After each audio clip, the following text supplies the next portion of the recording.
untuk nggak semua orang harus jadi politisi, tapi bagi aku harus lebih banyak orang yang menyadari bahwa melek politik, dan kedua menyadari bahwa hidup kita itu tuh sangat singular gitu. Kita tuh ada dalam satu lingkup yang kecil.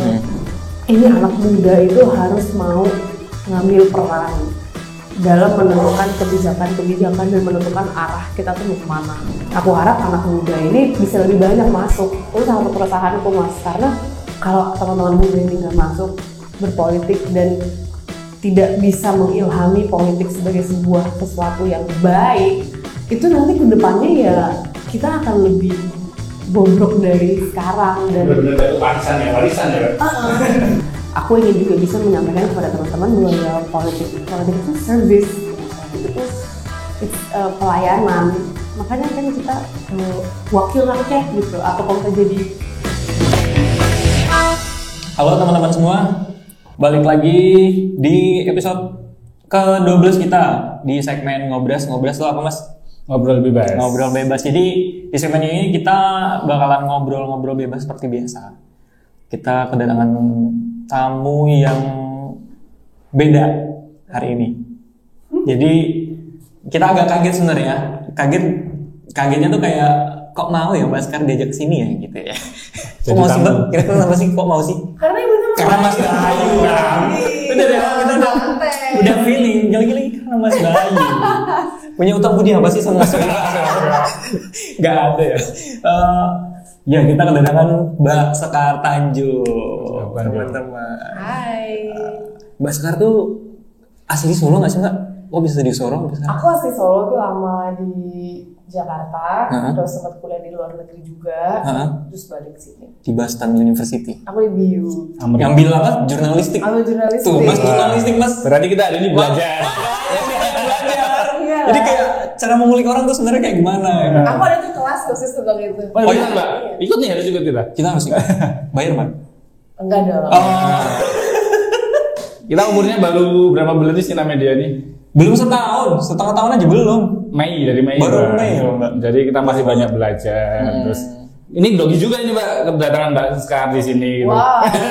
Asli itu biasanya kita deg-degan, mikirin kita bakalan ngomong apa ya sama Mbak Sekar gitu.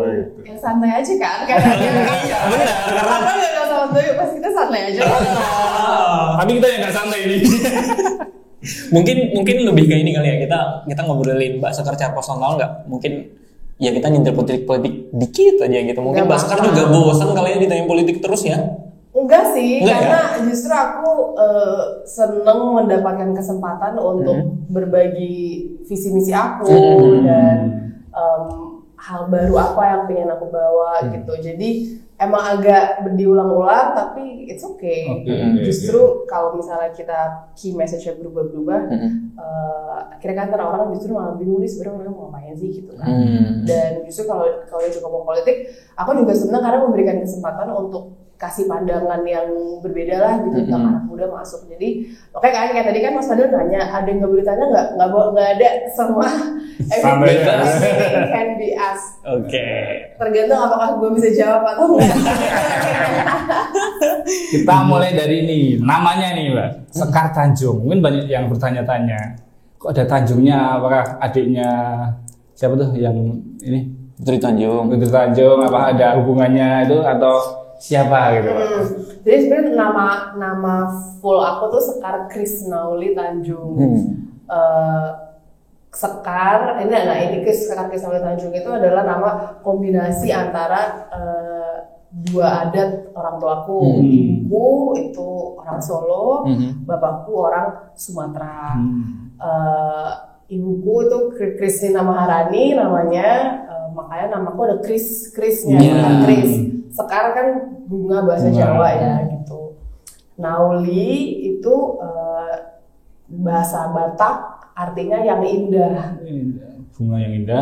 Dan Tanjung itu marga bapakku Akbar Tanjung. Jadinya namanya Sekar Krisnauli Tanjung gitu. Biar lebih gampang diingat Sekar Tanjung aja. Doanya itulah bunga yang indah gitu, Sekar Krisnauli Tanjung. Ya, Mbak Sekar ini adalah putri dari Bapak Akbar Tanjung. Mungkin kalau generasi ini Mana nggak tahu aku bahwa Aku kenal, bukan ya, kenal ya, kenal.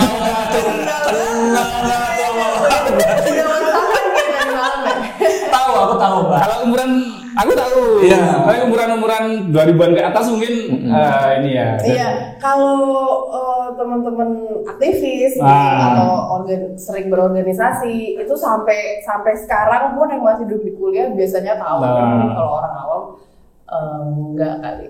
Ya nggak tahu sih, Jadi- kadang orang-orang tahu-tahu aja. Oh wow, alhamdulillah. Fadil tahu nggak? Gen Z ini nggak tahu sih, Mbak. Jadi Bapak Tanjung itu adalah politisi senior gitu. Dulu adalah ketua Golkar, terus berbagai menteri di Soeharto dan Habibie ya, Pak. Soeharto dan Habibie dan anggota dewan di zaman reformasi itu, dan politik senior yang sangat luar biasa. Dan sekarang kita berbincang-bincang dengan putrinya, makanya kita agak grogi. Ya. Kalau saya kan tahu soal kebesaran nama bapaknya, jadi agak gimana ini. Apa guys, santai aja. Ya karena Baskarnya santai, kita santai sih. Dulu pas kecil kan pas banyak ditinggal bapak ya, maksudnya bapak kan sibuk-sibuknya ya Pak dulu. Itu dulu pas kecil tuh ketemu intensitas dan sebagainya itu gimana Pak?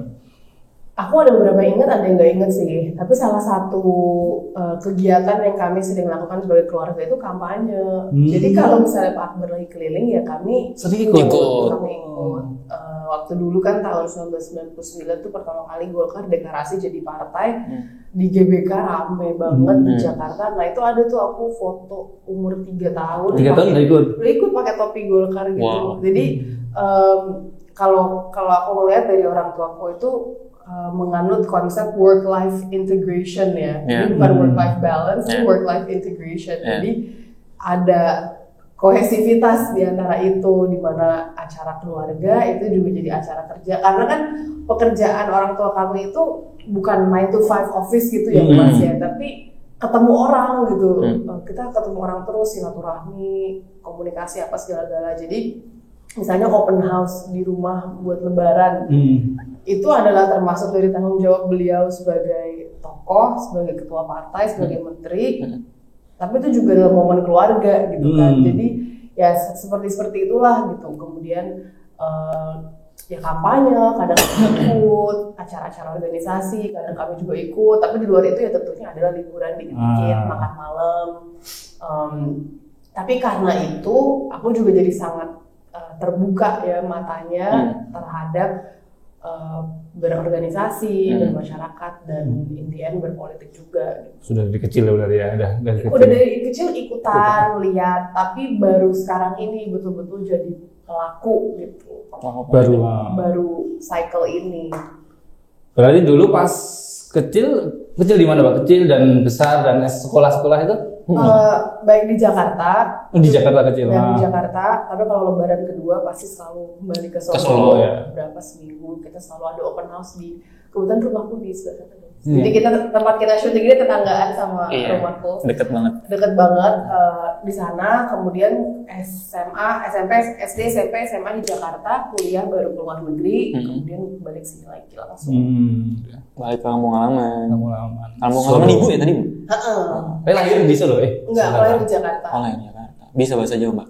Bisa yang tapi ngoko. Jadi kalau yang kromo gitu nggak bisa. Ah, sama, Mbak. Sama. Ini Itu emang susah.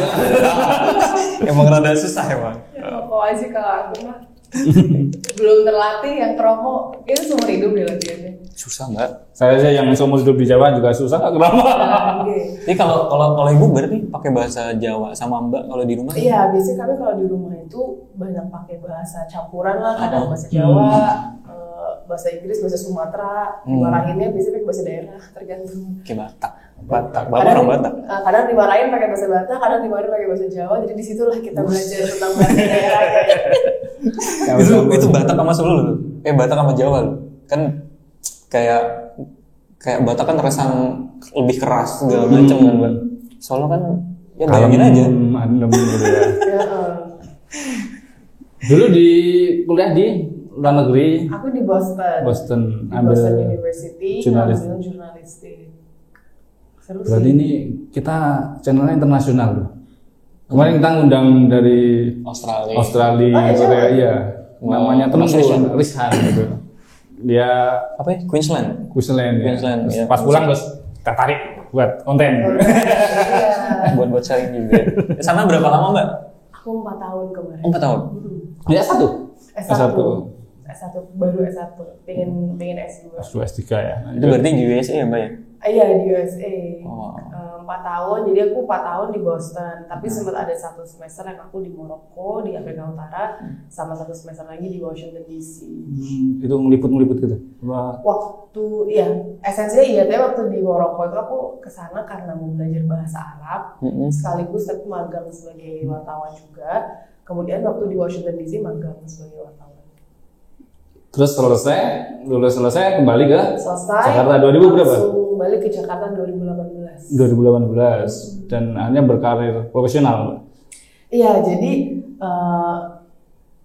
aku sengaja langsung pulang ke Jakarta setelah lulus itu karena pingin kampanye buat pemilihan presiden. Oh yang 2019. Jadi ya mungkin karena kami dari kecil sudah sangat terekspos dengan itu ya, jadi ada keinginan lah untuk bisa ikut berkecimpung tapi secara profesional. Kebetulan di semester kedua terakhir waktu aku kuliah itu, aku juga jadi tim kampanye, tim media, tim digitalnya, kampanye wali kota Boston. Wih, wali kota Boston. Habis itu kita pulang jadi tim media buat pemenangan Prabowo Sandi. Prabowo Sandi ya. Aku jadi international media officer. Jadi kalau misalnya ada media-media internasional yang mau wawancara sama pasangan calonnya, itu yang mengkoordinasikan dan membantu aku. Jadi tetap profesionalnya dapat, tapi exposure ke jaringan dan proses politik dan proses kampanye juga aku dapat. Karena aku menyadari ketika kita berkampanye tuh jaringan yang kebuka tuh jadi luar biasa banyak, tapi juga berkualitas gitu. Karena aku udah di Amerika lama, jadi belum sempat membangun jaringan sendiri kan di Indonesia. Biasanya karena di Amerika teman-temannya orang sana, kalaupun pulang ke sini juga biasanya main dan lain sebentar. Jadi aku mikir ya udah sekaligus kita mencari kesempatan kerja yang bisa betul-betul memperluas jaringan, tapi juga memastikan jaringan itu berkualitas. Dan alhamdulillah dapat kerjaan itu. Habis itu kerja profesional di sana kan profesional juga ya. Terus jadi karyawan juga di beberapa tech companies. Aku dulu di Ruang Guru, terus di Tokopedia, terus baru di sini. Jadi kadang orang nanya, dulu sebelum jadi ketua partai kamu ngapain jadi karyawan? Ya, yang banyak yang tahu ya. Kita mau nanya itu juga. Kaget ya, maksudnya. Nanya apa? Itu tadi. Kan sempat di Topet juga nggak sih Mbak? Iya, aku di Tokopedia. Nah, sebagai corporate communications. Banyak yang nggak tahu ya. Jadi ternyata sebelum itu udah banyak berkecimpung di dunia politik, kampanye dan sebagainya, baru di Topet, terus baru ke sini gitu ya. Baru ke sini. Tapi sebenarnya aku di Solo itu udah cukup lama juga Mas. Alasan utama pada saat itu kenapa aku kembali pulang kampung gitu ya, untuk bisa mengembangkan unit usaha kami di sini sebetulnya. Kan ibuku orang Solo tapi juga punya beberapa unit usaha di sini, beberapa properti. Awalnya aku ke Solo hanya untuk bisa membantu membangun di situ. Membangun bisnis keluarga gitu ya. Ya apalah peninggalan orang tua kami di sini gitu. Terus seiring dan berjalannya waktu, kok seneng? Satu seneng, suka sama kotanya. Dan yang kedua, ada pemahaman dalam diri aku bahwa peninggalan orang tuaku itu sebetulnya nggak cuma bisnis. Itu mungkin peninggalan Budina gitu, tapi peninggalannya Pak Akbar itu banyak juga ternyata di sini dalam hal sosial kemasyarakatan, jaringan, dan salah satunya ya kepartaian ini. Jadi dulu pada saat transisi dari zamannya Pak Harto ke reformasi, itu kan Golkar jadi kayak musuh semua orang gitu ya. Jadi gedung partai Golkar itu dibakar. Pas 98 ya? Iya, pas zaman Pak Akbar lah, akhirnya beliau membangun lagi gedungnya. Jadi aku juga ada kedekatan emosional ya rasanya, dan ternyata seiring dengan berjalannya waktu berkarya di sini bantu ibu, ya otomatis keluarga besar Golkar. Aku nggak jauh dari keluarga besar Golkar kan. Ya sering berkomunikasi lah, sering ketemu. Kalau mereka ada acara aku juga diajak. Tiba-tiba diajak, mau nggak masuk sebagai pengurus, DPD ya keluar ya. masuk sebagai badan caleg, bakal anggota caleg gitu. Ya karena kesempatannya ada, aku juga kebetulan mau dan yakin lah gitu, kita menerjang aja apapun yang ada di hadapan kita, ya jadi kita ambil lah kesempatannya. Tapi journey-nya kayak gitu. Jadi aku ke Solo itu awalnya hanya untuk melanjutkan peninggalan ibu, bisnis. Tapi semakin banyak di sini, semakin ketemu orang, semakin menyadari bahwa mungkin peninggalannya itu sebenarnya nggak cuma Indo. Tapi nurusin perjuangannya si bapak lah ya. Bapak dan ibu ibu itu ya, secara nggak langsung ya. Iya, ya secara nggak langsung, tapi kita juga punya perjuangan sendiri ya. Maksudnya punya nilai-nilai sendiri kenapa pengen bisa masuk ke arena ini gitu kan. Tapi awalnya gitu. Terus Solo enak banget soalnya. Terus juga sekarang kalau kita lihat kan, ya Jakarta sangat macet dan polusinya luar biasa. Wah. Jadi aku termasuk bersyukur sudah di sini jauh sebelum isu-isu polusi terjadi. Bahkan dalam sekitar seminggu kebelakang ini, Mas, ada 4 orang temanku dari Jakarta yang nanya tempat kontrakan, tempat sewa di Solo. Karena mereka mau bawa keluarganya ke sini di Jakarta, saking buat mereka ya itu udah nggak sehat buat anak-anak kecilnya. Jadi kayak wow, semakin baik lah di sini. Berarti ke Solo itu kecilan nggak Solo cuma pas Lebaran pas gitu. Berarti Lebaran, liburan, main-main di Solo. Jadi belum pernah menetap domisili gitu ya, domisili Solo. Baru sekarang ini domisilinya di Solo. Stay-nya sejak kapan Mbak di Solo? Kalau banyak aktif di Solo aku udah dari tahun 2020, tapi menetap di Solo itu baru dari awal tahun 2023 ini. Dan di sini kesibukannya banyak banget ya. Kalau di IG itu ya Mbak, ada rumah budaya keratanan itu apa Mbak? Jadi kami itu keluarga di sini ada beberapa properti. Yang pertama ada rumahku Heritage Hotel, itu di Laweyan. Jadi konsepnya itu butik hotel, kamarnya 15 di bangunan bersejarah yang dibangun dari tahun 1938 dengan arsitektur kombinasi Belanda, Art Deco dan Jawa yang sangat amat indah. Jadi yang kami tawarkan adalah pengalaman kepada konsumen, pengalaman kembali ke rumah Jawa, keaslian rumah Jawa. Masih dipertahankan berarti ya bangunan masih, namanya. dan itu udah jadi bangunan cagar budaya Mas. Jadi kami juga tidak diizinkan untuk merombak bangunannya. Kalau direnov mau dirapihin gitu boleh, tapi kita nggak boleh mengubah struktur bangunannya. Nah itu indah banget, di teman-teman main ke rumahku Heritage Hotel. Yang kedua itu ada Marni Mulia yang di sana, aku tinggal di sana. Itu kos hotel, jadi levelnya lebih bawah daripada rumahku Heritage Hotel ini, dan unique selling point-nya lebih ke arahnya tempatnya strategis, bersih, nyaman. Dekat sama Triadi. Namanya itu Marni Mulia. Dan yang ketiga ada Rumah Budaya Keratonan yang tadi disinggung sama Mas Bayu, itu di Serangan, depan Papa Rons, seberang Papa Rons. Itu ruang komunitas sebetulnya. Jadi sebuah space bisa digunakan oleh komunitas untuk mengaktifasi lah kegiatan-kegiatannya, event space. Tapi yang unik juga di dalam situ ada galeri dan ada perpustakaan, galeri sejarah Surakarta. Ini galerinya ini betul-betul adalah brainchild atau ya manifestasi lah dari otaknya Ibu Nina, ibuku. Dan riset itu beliau yang pokoknya ngerjain kontennya tuh semua ibuku tentang galeri sejarah, tentang pergantian kekuasaan di kota Solo dari sejak zaman VOC sampai sekarang. Itu menarik banget. Habis itu ada perpustakaannya juga, ada balai panggungnya, jadi bisa digunakan untuk acara lah, event-event. Nah itu ya awalnya aku ke Solo hanya untuk maintain, manage, develop itu. Itu di rumah budaya ada space podcast nggak Pak? Ada banget. Bisa nih kita pakai. Bisa. Nextnya Boleh. podcastnya di rumah budaya, ntar ajak tamu. Collab aja ya, Mbak. Iya. Seru ya? Collab banget. Iya, collab aja Mas. Nanti mungkin kita bisa undang profil-profilnya yang lebih dekat dengan sejarah dan budaya.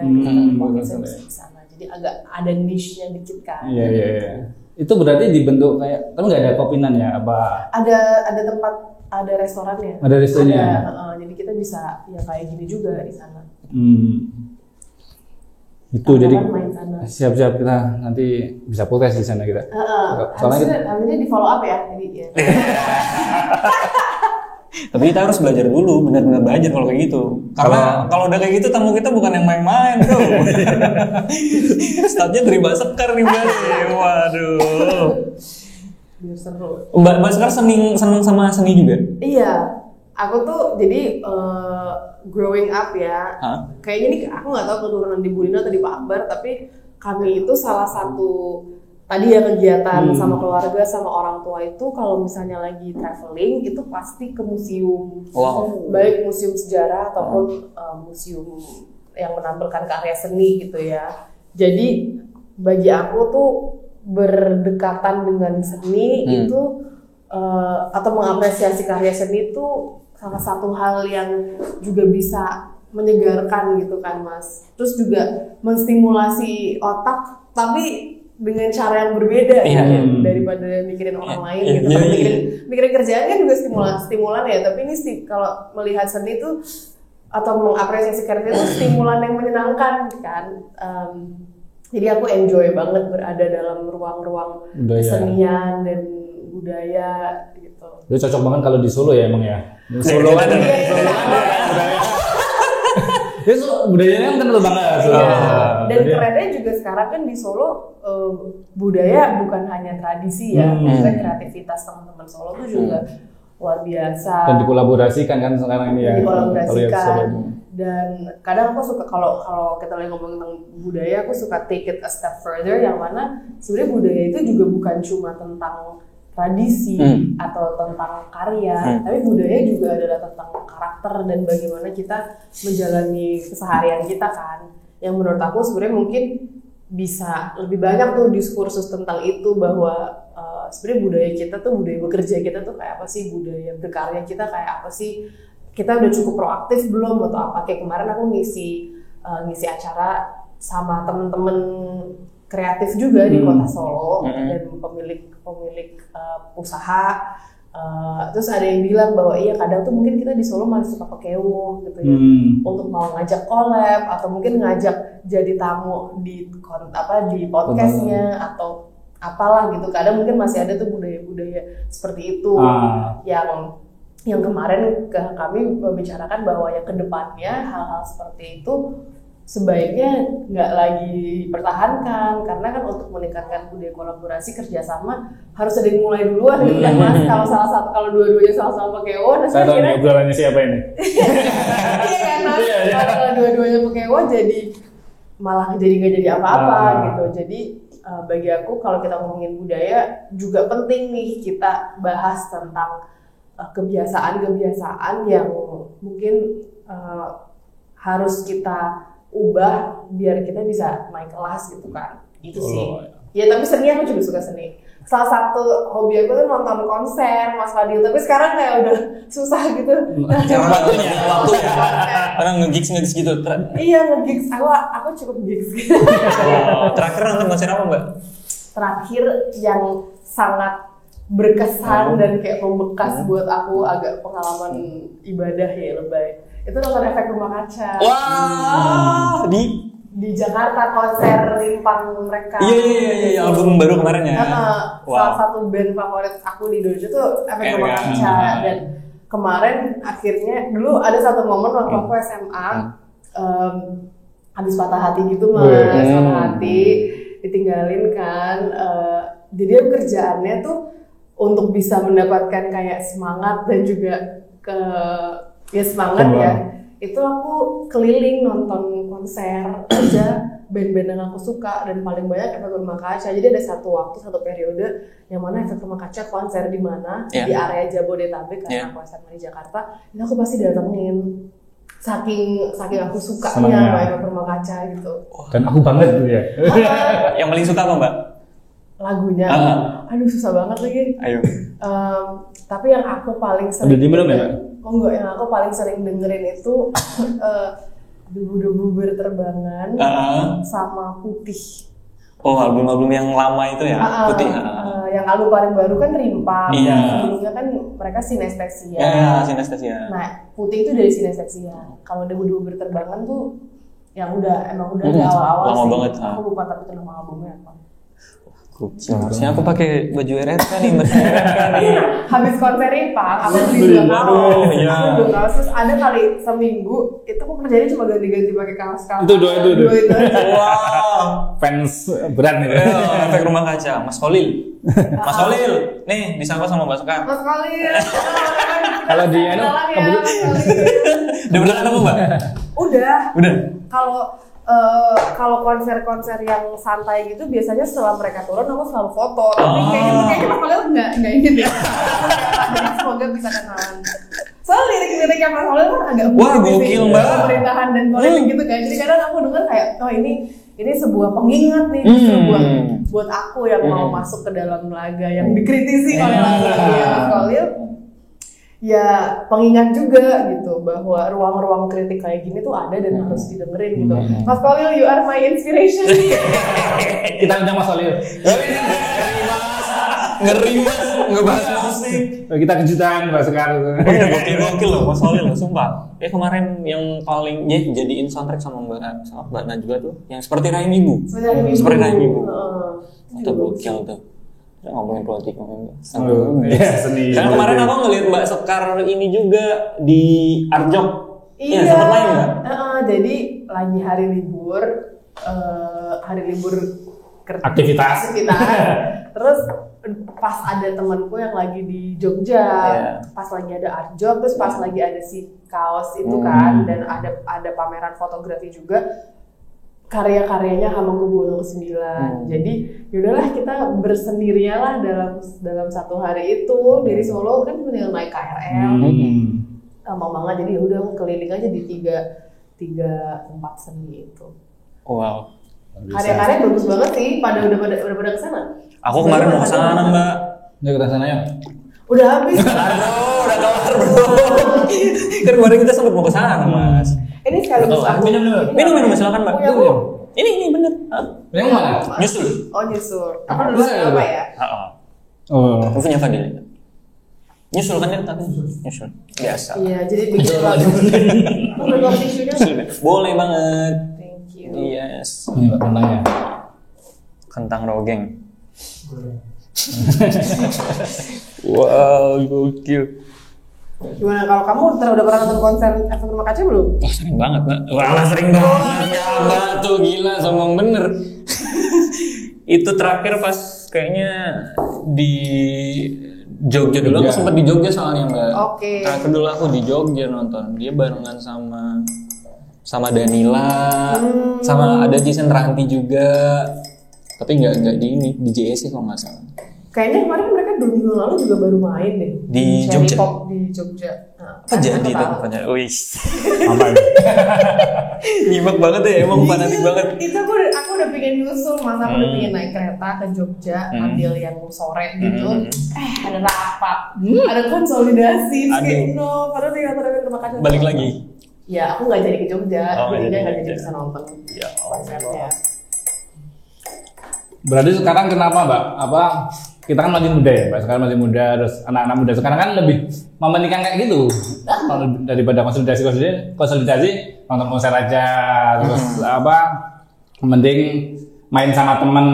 Tapi kenapa di umur Mbak Sekar yang sekarang masih muda nih pengen nyemplung ke politik? Ya, sudah. Mbak Sekar tuh, bentar. Mbak Sekar tuh umurnya sekarang berapa? Aku 27. Seumuran sama aku. Seumuran sama aku loh, Mbak. Ini beneran seumuran atau kamu? Beneran sumpah. Saya biasanya orang kalau seumuran bisa. Kita umuran kita. Kalau saya kayaknya.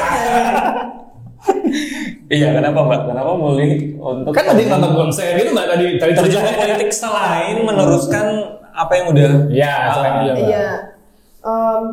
Ada beberapa alasan sih. Yang pertama karena Jadi aku mau membedahi. Karena aku merasakan ketika aku memutuskan untuk masuk ke jalur ini gitu,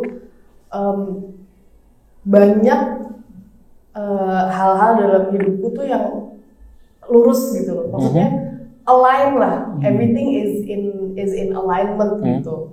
Kemampuanku, kesempatan-kesempatan yang terbuka buat aku, ruang-ruang belajar yang aku cari selama ini, kesempatan untuk membangun hubungan. Jadi ibaratnya hal-hal yang bagi aku tuh penting gitu atau yang aku cari, kesempatan belajar dan lain-lain, itu tuh aku temukan gitu di sini. Aku selalu merasa kan kita kadang-kadang kita masuk ke dalam lini pekerjaan atau apa kan itu juga untuk bisa mengasah potensi ya, pengembangan. Aku sangat ngerasa di jalur ini tuh itu semua tuh dapat yang aku ingin pelajari, yang itu aku dapat di sini. Itu alasan yang cukup intrinsik ya, karena aku rasa kalau kita juga tidak ada keinginan, kemauan, itu nggak bisa bertahan di jalur apapun.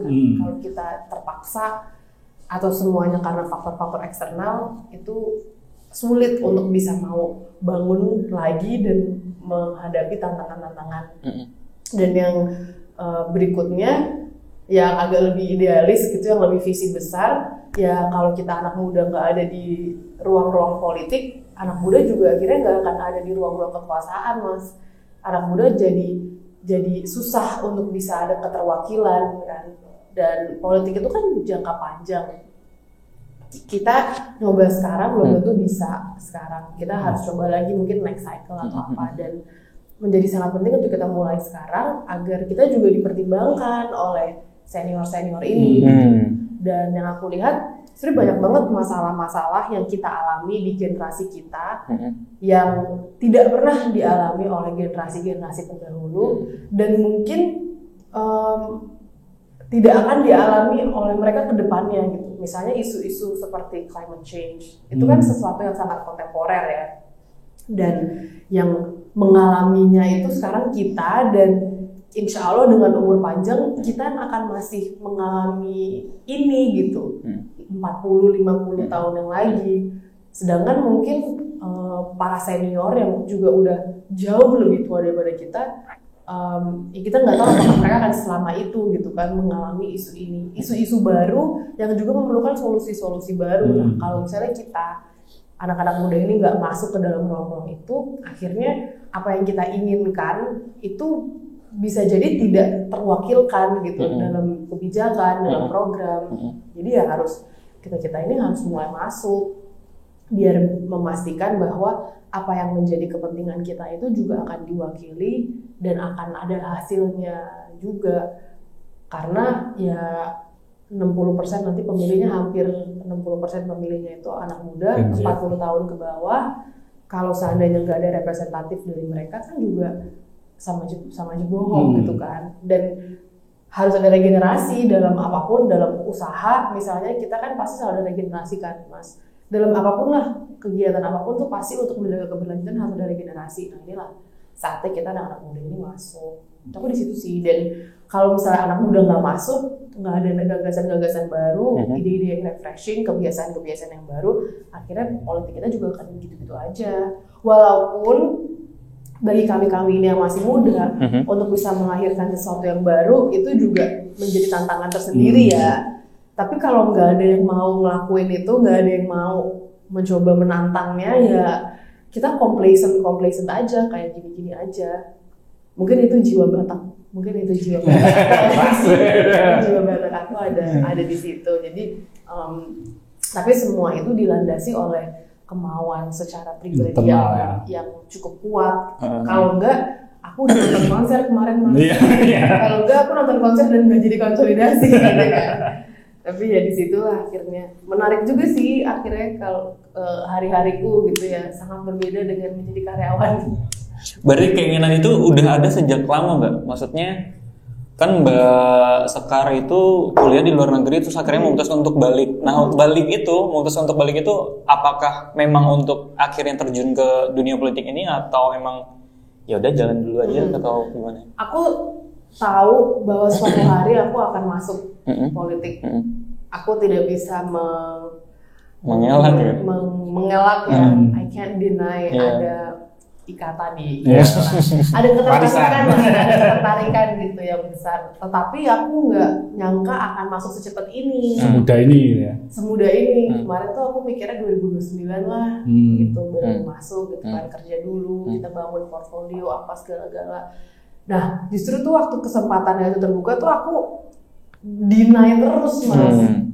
Selalu kayak nggak mau apa gitu, kayak keras banget gitu terhadap ini. Tapi dan dalam proses aku keras itu malah menimbulkan berbagai macam masalah lain. Tapi ketika aku memutuskan untuk membuka diri, masalah-masalah kecil itu tuh kayak hilang gitu loh Mas. Jadi ya itulah pas aku ngerasa oh maybe I'm on the right path gitu, bahwa iya akan sulit gitu di umur yang sekarang, tantangannya akan beda. Ini lebih cepat daripada bayangan kita, tapi justru banyak yang membantu. Dan ya itu hal-hal yang aku cari atau hal-hal yang penting dalam hidupku, my values itu semua tuh kayak align gitu loh. Jadi di situ lah aku ya udahlah kita nyemplung aja sekaligus gitu, daripada setengah-setengah ya kan Mas. Berarti passionnya memang di sini kayaknya. Iya nggak Mbak? Iya ada, ya intrinsiknya cukup tinggi lah gitu. Kalau enggak ya aku bilang Mas Bayu tadi aku udah nonton konser. Nggak mau jadi ketua DPD Council ya. Kita nggak konsolidasi. Manduan Mbak.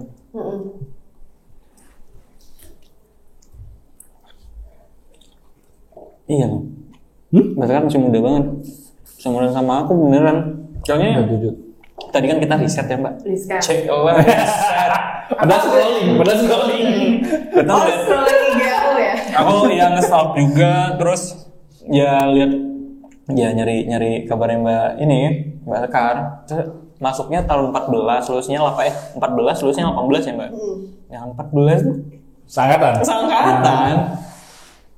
Kan Mbak Sekar sudah siyakin itu untuk terjun ke sini, akhirnya ke politik itu gitu loh. Mungkin bisa dibilang Mas, aku punya seumur hidup untuk mempelajari ini.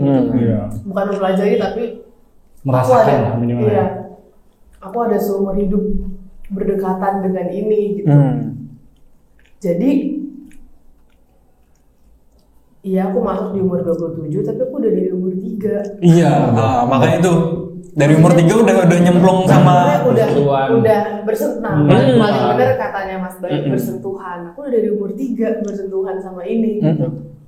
Dan otomatis kalau aku nggak mau gitu tetap ketarik juga ya Mbak. Soalnya yang kayak tadi aku bilang harus ada saat momen yang mana aku sangat anti, sangat yakin dengan rencana aku sendiri. Nanti di umur 2029 gitu. Sekarang kerja dulu di perusahaan-perusahaan yang bagus, bangun portfolio sebagai seorang profesional di dunia komunikasi apa segala-galanya. Ya tapi mungkin ini jalan Allah Subhanahu Wa Taala buatku gitu ya. Tapi ya itu aku masuk di umur 27 tapi aku udah bersentuhan dengan ini dari aku umur 3. Jadi aku ada 14 tahun di situ berdekatan dengan itu gitu kan, tarik ulur masuk dalam fase-fase yang berbeda, peran-perannya berbeda. Tentunya ketika kita menjadi pelaku sekarang sangat berbeda daripada menjadi observan dan orang-orang bersentuhan atau support system. Jadi pembelajarannya juga luar biasa. Di sisi lain aku sudah punya ilmu pengalaman yang bisa membantu menavigasi ini ya dengan lebih cermat lah insya Allah gitu kan.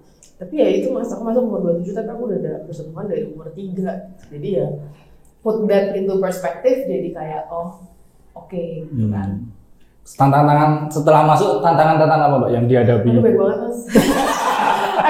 Kemarin pas banget, kemarin ada temenku yang nge-WhatsApp aku nanya itu, terus aku jawabnya kayak gue bisa nulis makalah deh. Kayak gue bisa nulis makalah tuh untuk menjawab pertanyaan itu karena banyak banget tantangan pribadi. Yang aku rasakan banget adalah bagaimana aku bisa menjadi dewasa sebagai seorang pemimpin gitu, atau membangun leadership style yang cocok dengan kebutuhan sekarang. itu kan sangat personal ya.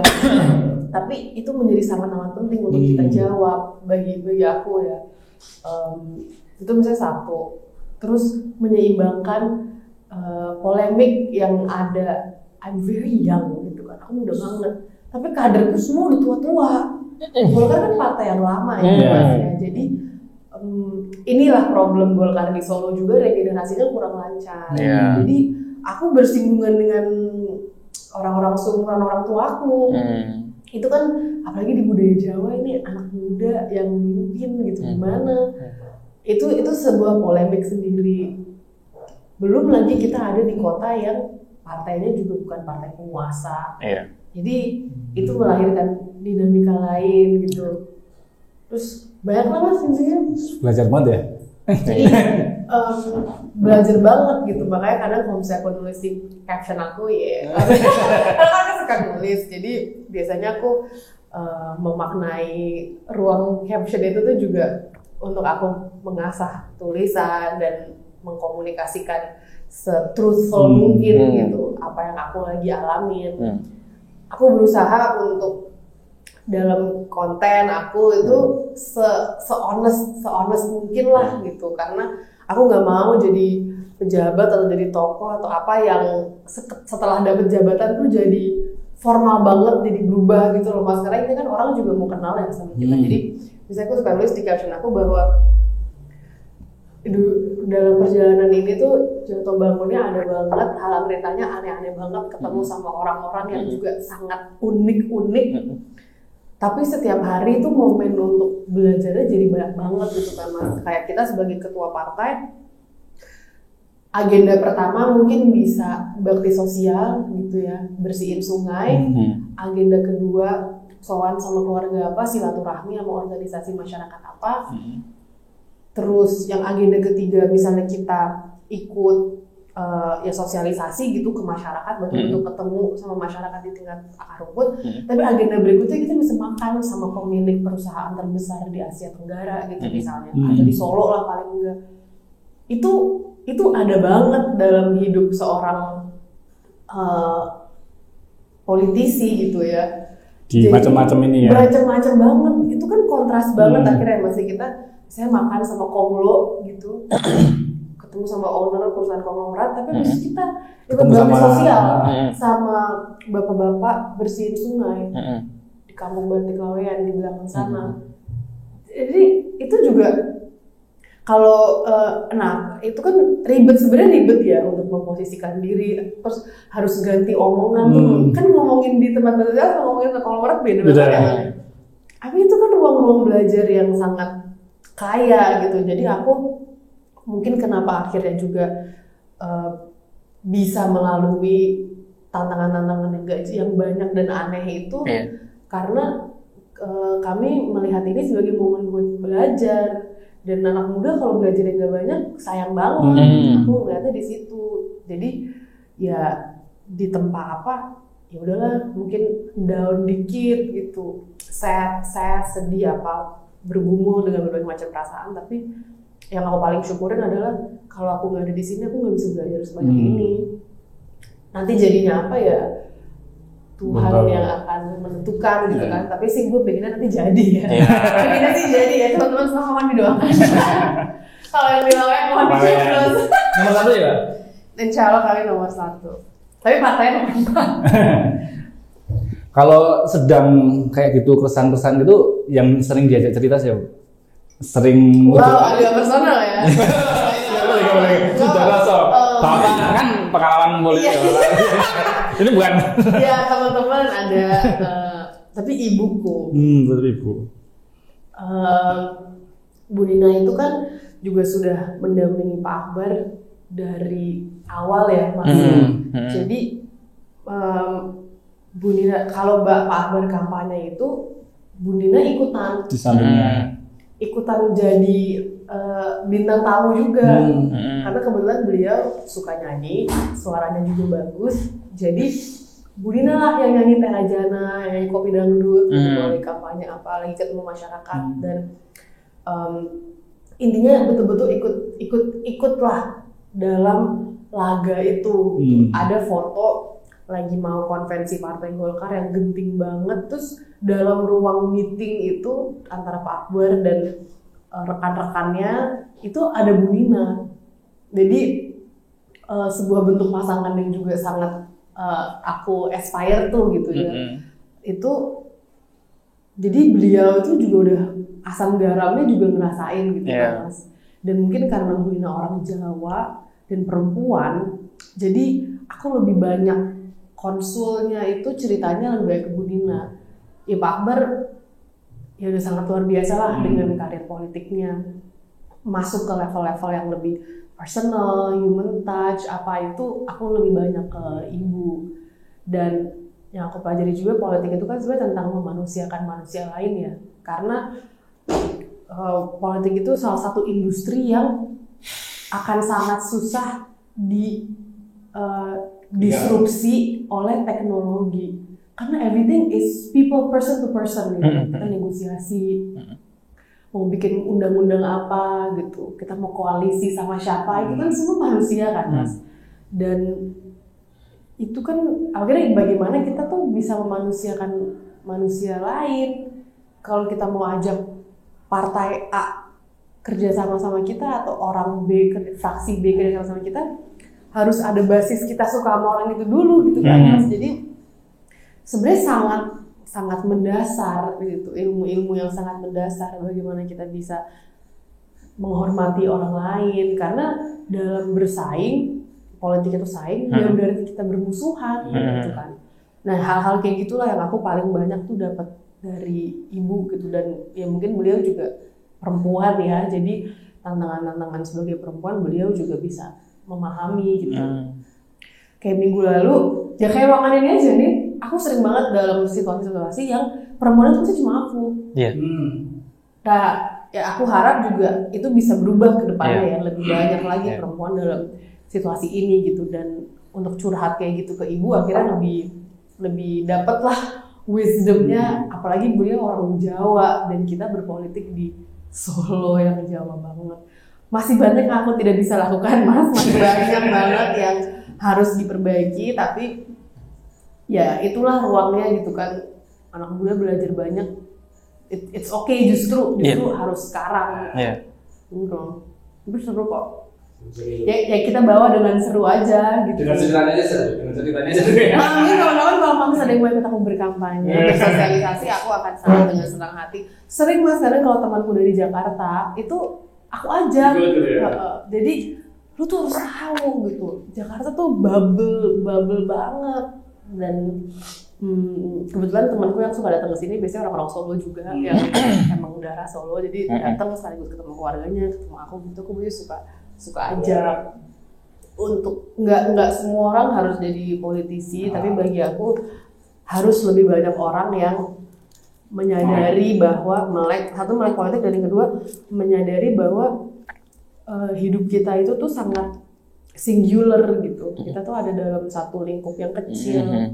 Jadi kita perlu membuka mata bahwa kita tuh bersinggungan loh dengan elemen-elemen masyarakat lain yang mungkin selama ini nggak menjadi bahan pertimbangan kita gitu. Tapi nggak, aku bukan dalam visi misi untuk semua orang masuk politik atau semua orang masuk partai itu, enggak. Tapi akan menjadi lebih baik ketika lebih banyak orang yang menyadari bahwa kita itu hidup beririsan dengan elemen lain yang mungkin akhirnya akan kita bisa melahirkan sesuatu yang lebih baik aja buat sesama juga gitu kan. Di situ sih. Jangan lupa ikut, Mas. Tadi ayo gini. Kita mah anaknya ya aja. Kalau keresahan apa sih yang paling ini untuk Indonesia? Aduh, baik banget lagi, Mas. Itu juga banyak.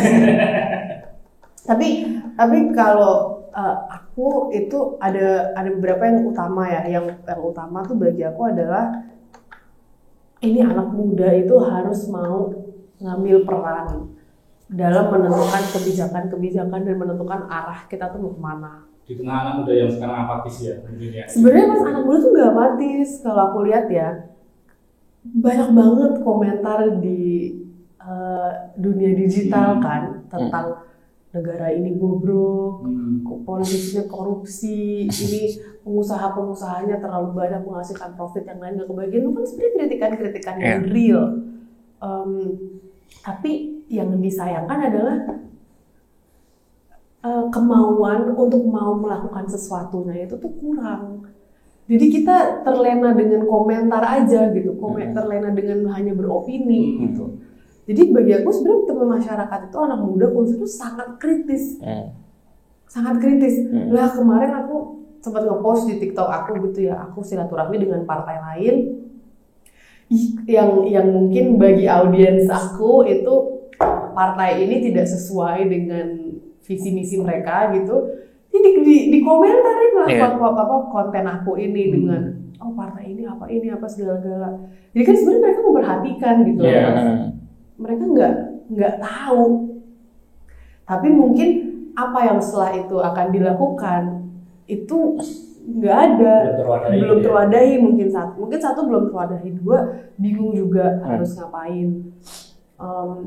Jadi kekhawatiranku adalah itu, bahwa jangan sampai anak muda di Indonesia ini itu nggak proaktif dalam berkarya, dalam melakukan sesuatu, dalam mengambil langkah.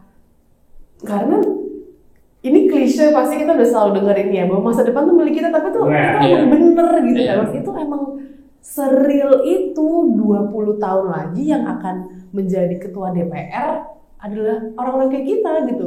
Yang akan menjadi guru besar di sebuah universitas adalah ya sumuran yang sekarang sama kita, yang akan menjadi hakim, tokoh-tokoh lah yang benar-benar menentukan arah masyarakat kita itu ya segenerasi kita.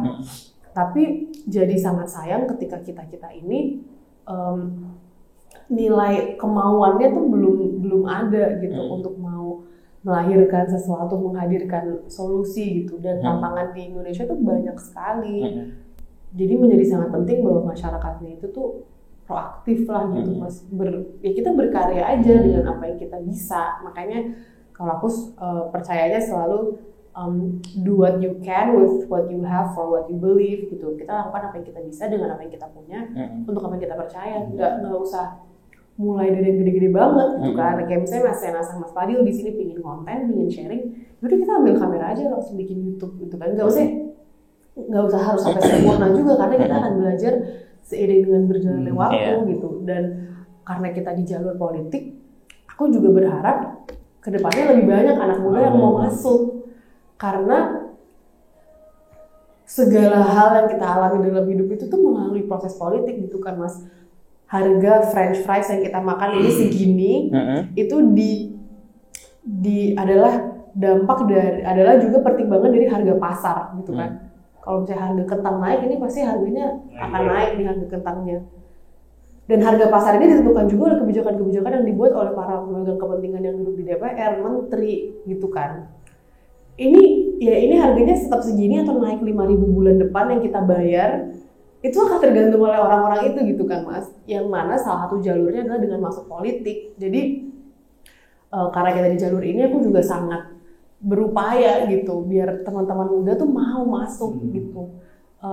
Dan kenapa aku juga berusaha untuk membawa ini di dalam ruang-ruang tertentu itu sesantai mungkin.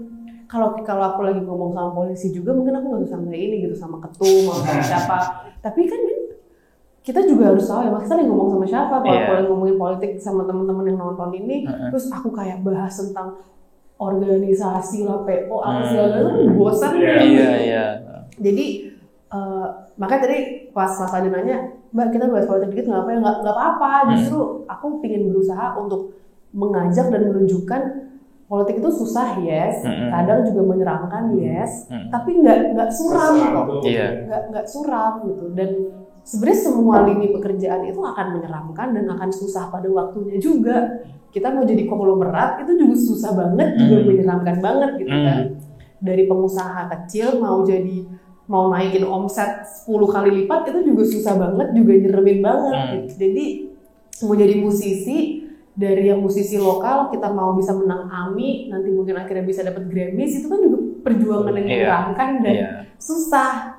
ya sama aja, politik itu industri juga gitu. Dan aku harap anak muda ini bisa lebih banyak masuk. Itu salah satu keresahanku Mas, karena kalau teman-teman muda ini nggak masuk berpolitik dan tidak bisa mengilhami politik sebagai sebuah sesuatu yang baik, itu nanti ke depannya ya kita akan lebih bobrok dari sekarang. Dan benar-benar warisan ya.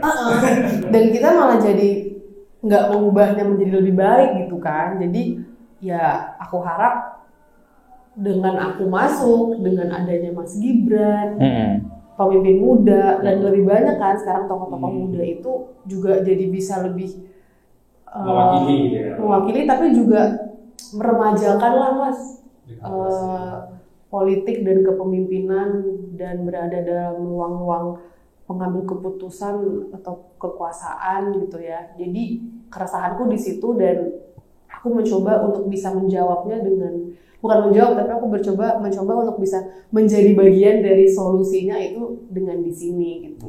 Dari berbagai macam keresahan yang lain, bagi aku ini yang paling konkret buat aku gitu, dan paling dekat. Misalnya kita anak muda, nanti biar dapat wakil yang muda juga dia.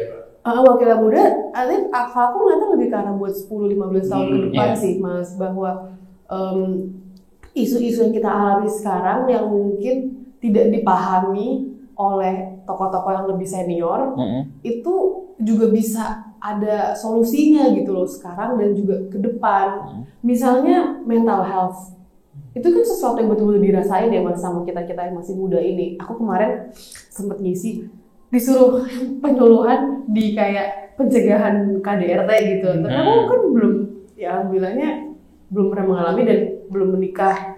Jadi agak kurang relate gitu kalau aku tuh ngomong tentang kehidupan berumah tangga gitu. Jadi aku bawa sedikit isunya tentang self love, karena kan ketika kita jahat sama orang lain itu sebenarnya kita juga belum cinta sama diri kita sendiri gitu kan.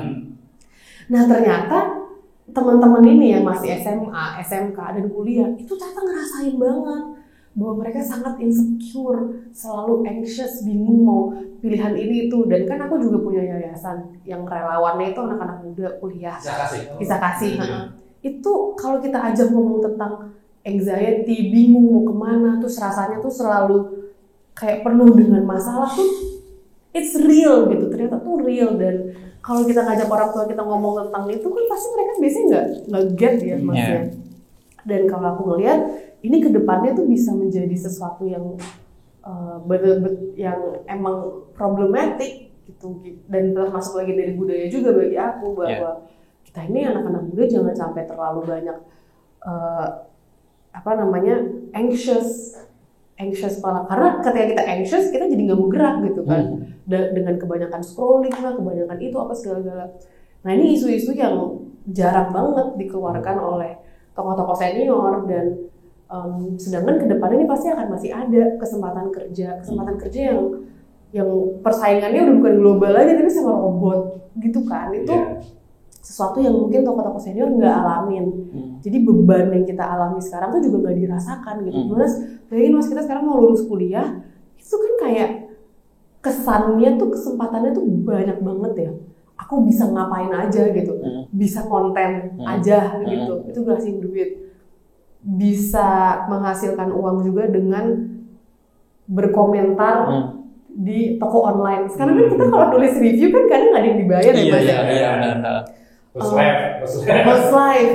Habis itu kita bisa menjadi kayak teknisi perusahaan yang sebenarnya ada di Kroasia gitu, karena just by coding. Itu kan permasalahan kontemporer banget yang bagi aku kurang dibicarakan. Sedangkan kedepannya masalahnya tuh ya akan kayak gini gitu. Gimana anak di Pekalongan itu kalau bisa jago coding, dia bisa dapat duit dari perusahaan di Prancis gitu kan. Tapi kan itu juga mungkin akan menghasilkan problem yang baru, karena orang tuanya ngerasa nih anak gue ngapain sih di depan layar doang gitu. Jadi kayak permasalahan kontemporer yang semakin banyak dirasakan, yang bagi aku kurang menjadi bahan pembicaraan.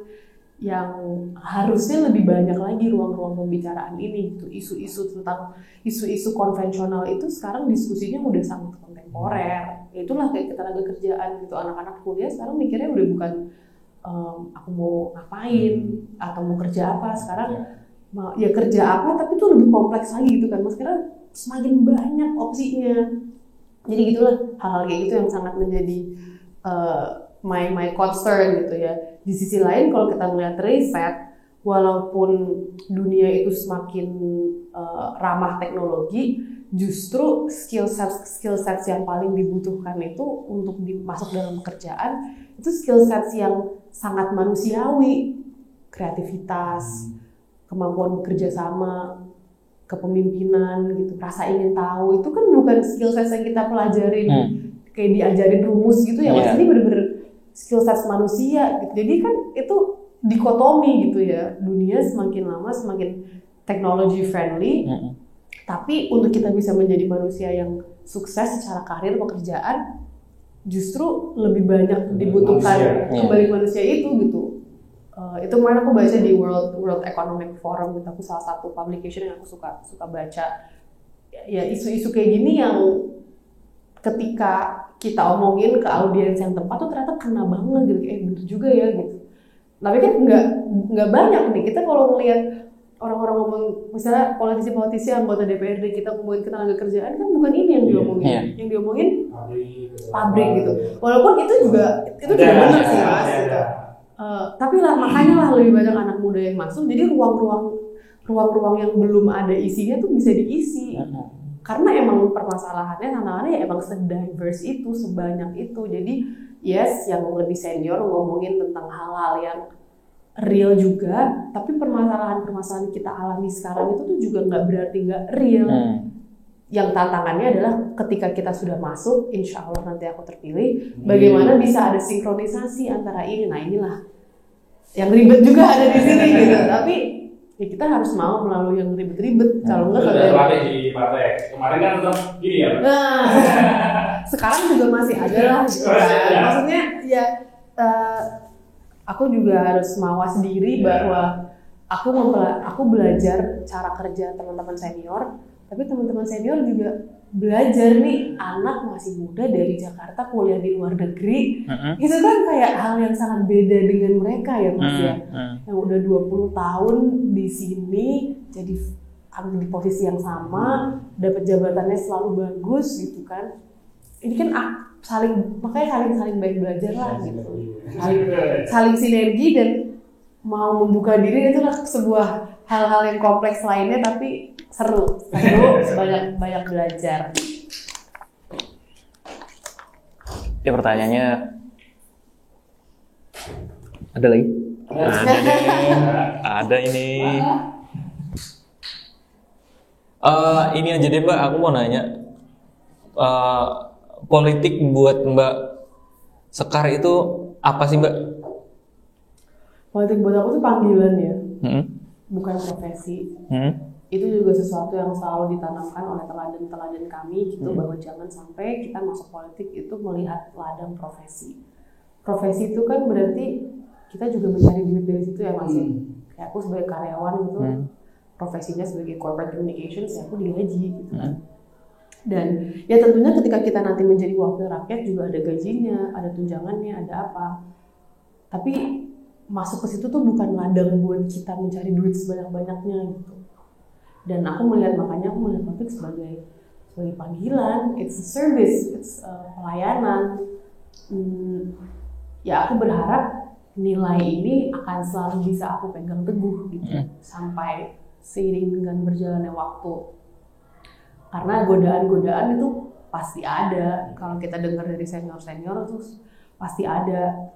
Tapi aku rasa aku mulai dengan niat yang insya Allah tepat ya, bahwa ini adalah panggilan pelayanan, dan ya aku mohon doanya dari semua orang. Amin. Untuk bisa, agar aku bisa terus menjadi seorang yang memegang teguh nilai ini gitu.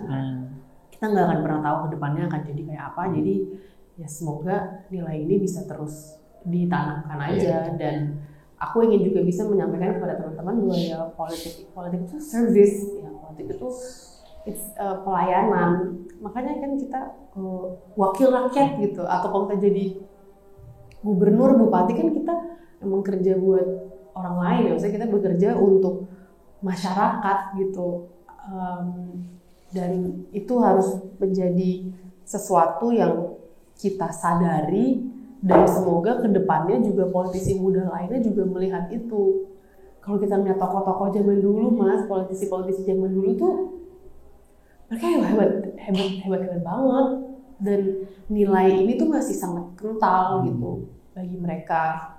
Dan mungkin karena kita melihat mereka ya, kayak kami melihat mereka juga, jadi teladannya ya di situ. Gitu sih. Politik, I think for me is a calling. Fun ya, Mbak? Fun banget.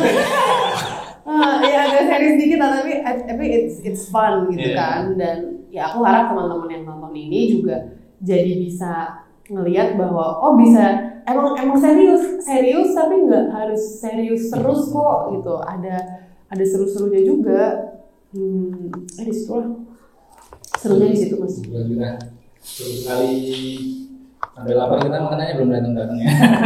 Kopi gue belum datang dari tadi nih, Bro. Gimana nih? Mbak Sekar berarti anak terakhir ya, Mbak?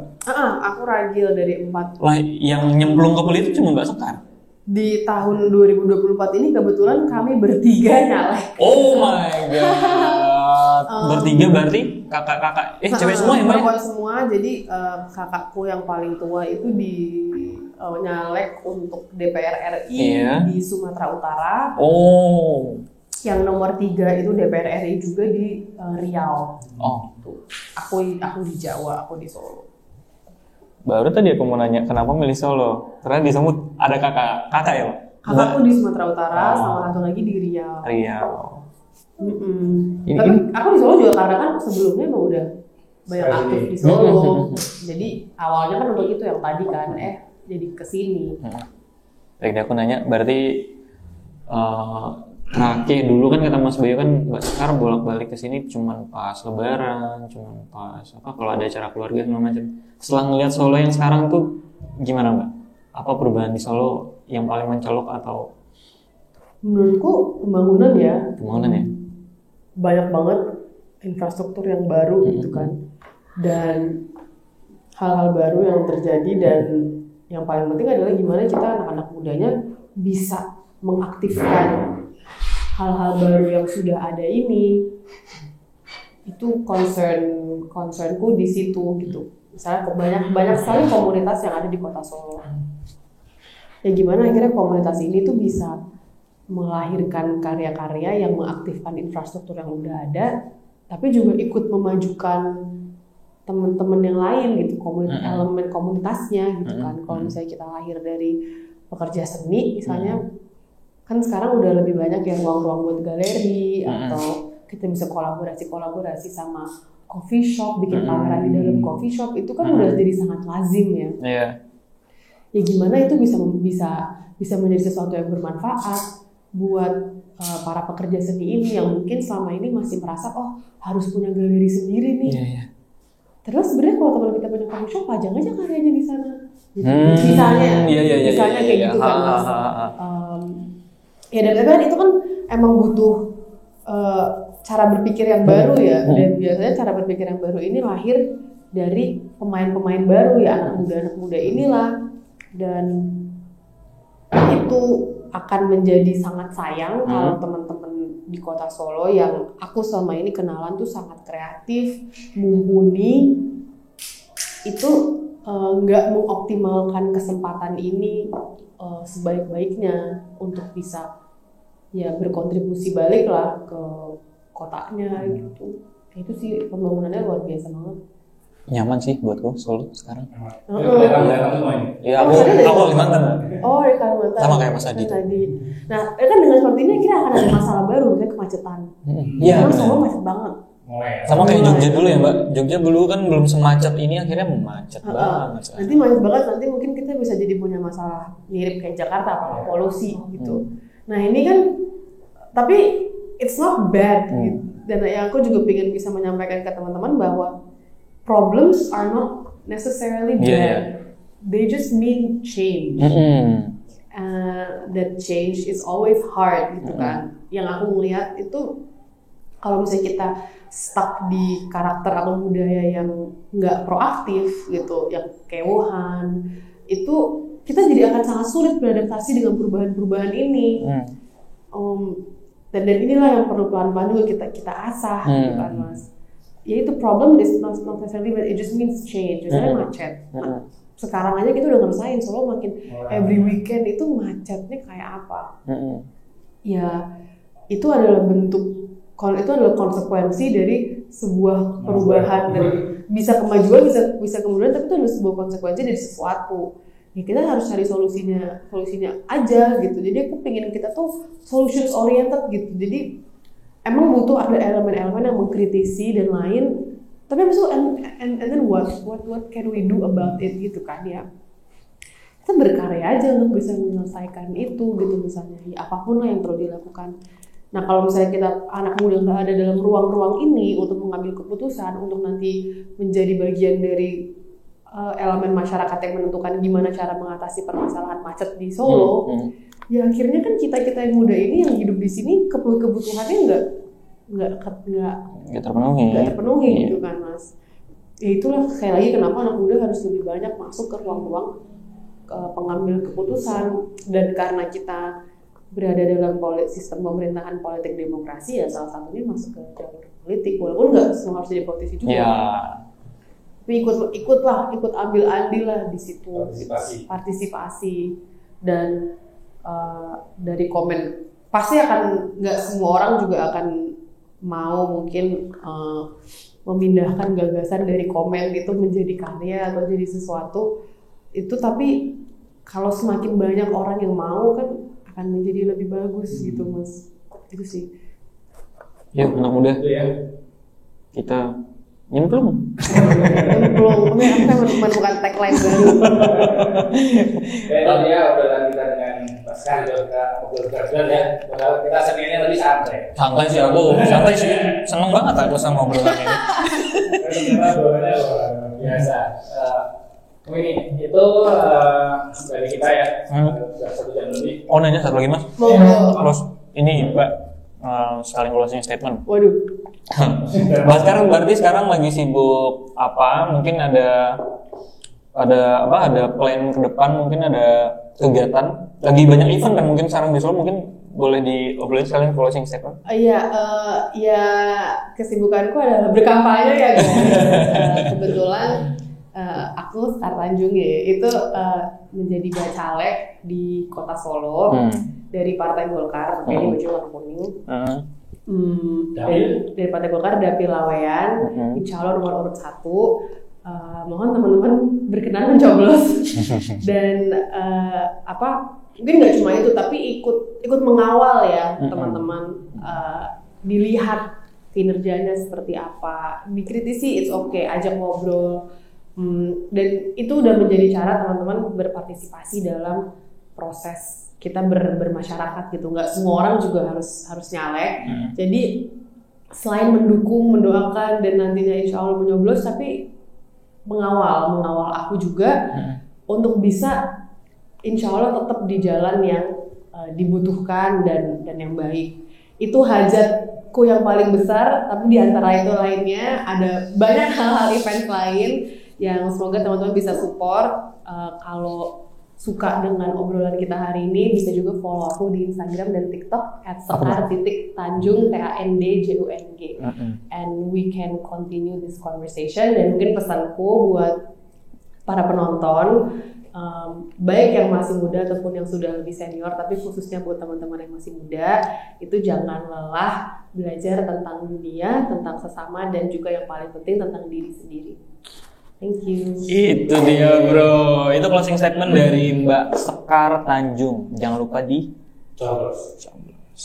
dan di follow tadi. Dan di follow IG sama TikToknya sama ya Mbak, Sekar Tanjung pakai D. Sekar_Tanjung. Sekar_Tanjung. Tanjung gitu. Ya oke. Kita pamit dulu. Semoga hajat Mbak Sekar tercapai. Lampauan, bismillah. Politiknya juga benar-benar bermanfaat untuk Amin. kita semua gitu ya. Oke. Mau jadi langkah awal anak muda buat masuk ke dunia politik. Iya, dan menjadi wakil-wakil kita anak muda. Amin. Amin ya Supaya Rabbal bisa Alamin. menjadi Indonesia Emas tahun 2045. 50. Oke, amin. Ya udah, next time kita ngobrol lagi sama Mbak Tegar. Seru nih kayaknya nih. Kita ngobrolin musik juga sih. Iya harus. Seru tuh. Ini setelah 2024. Bye bye.